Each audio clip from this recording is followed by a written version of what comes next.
Workers at Japan's damaged nuclear plant have detected unusually high levels of radioactive substances off the coast of the facility. Plant operator Tokyo Electric Power Company isn't ruling out the possibility that contaminated groundwater is seeping into the sea. TEPCO workers tested samples from a port near Fukushima Daiichi. They found the water contained 10 times more radioactive tritium than previous samples, but they said the figure is still less than 1/50th of the government-set safety limit. Workers found tritium and strontium exceeding the safety level earlier this month in water drawn from a well near one of the plant's reactors. TEPCO managers say they'll re-examine the data from the sea and well water. They hope to determine whether polluted groundwater is reaching the ocean. They say if that's happening, they'll use chemicals to reinforce the ground and stop the seepage. Researchers have been analyzing data about Fukushima Daiichi from every angle they can think of. Now, a team of Japanese and US scientists have created a map showing how one radioactive substance spread after the accident. The researchers used data collected by aircraft. Their map illustrates the spread of iodine-131, which can cause cancer. The red section indicates areas most heavily contaminated 3 weeks after the accident. The map also illustrates how the iodine spread to the northwest. Iodine has half-life about 8 days. Up until now, researchers had not been able to accurately calculate how much had leaked and how far it has spread. Health authorities are conducting periodic checks of people from Fukushima who were 18 and under at the time of the accident. Scientists in Japan have made a mistake in calculating the radiation exposure for thousands of people following the accident at the Fukushima Daiichi nuclear plant. Government officials say more than 16,000 residents received incorrect estimates. The officials have been carrying out an ongoing survey among Fukushima Prefecture's 2 million residents. They asked them to fill out forms about their activities during the first 4 months following the nuclear accident. Scientists at a radiological institute used the forms to calculate exposure estimates. Officials give residents their results as the data comes in. They say among those who got faulty estimates, more than 12,000 people were given figures up to 0.4 millisieverts lower than what was actually correct. They say the scientists based the calculations on wrong dates in a computer program.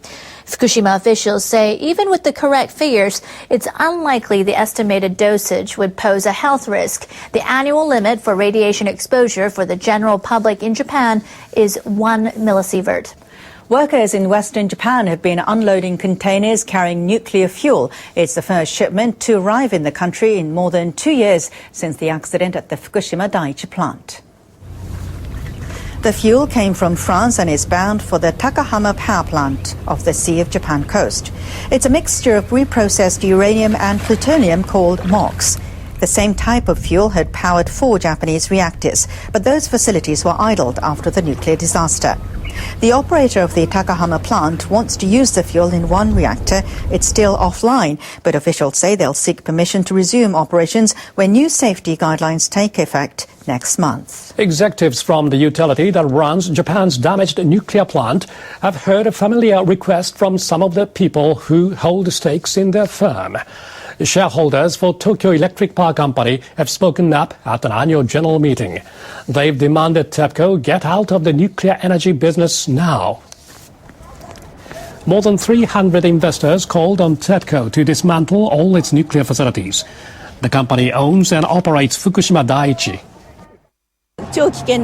All I want to ask is that they dismantle the nuclear plants.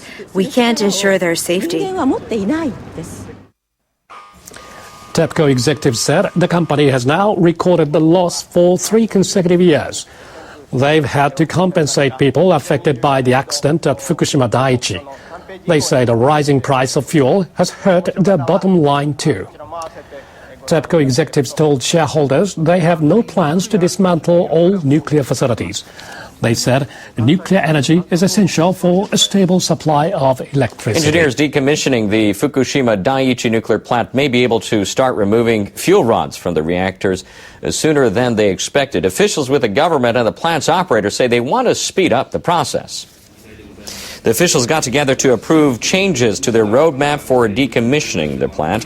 They brought forward their timetable for the 4 reactors disabled in the earthquake and tsunami in March 2011.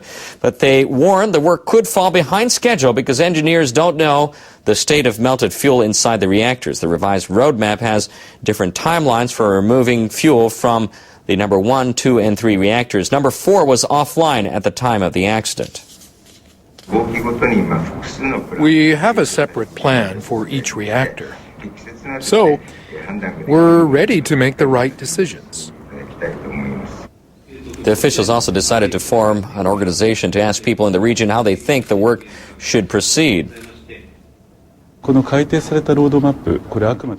roadmap is just a start. The most important thing is to get the results under the roadmap. Officials say decommissioning work, including tearing down reactor buildings, could take as long as 40 years.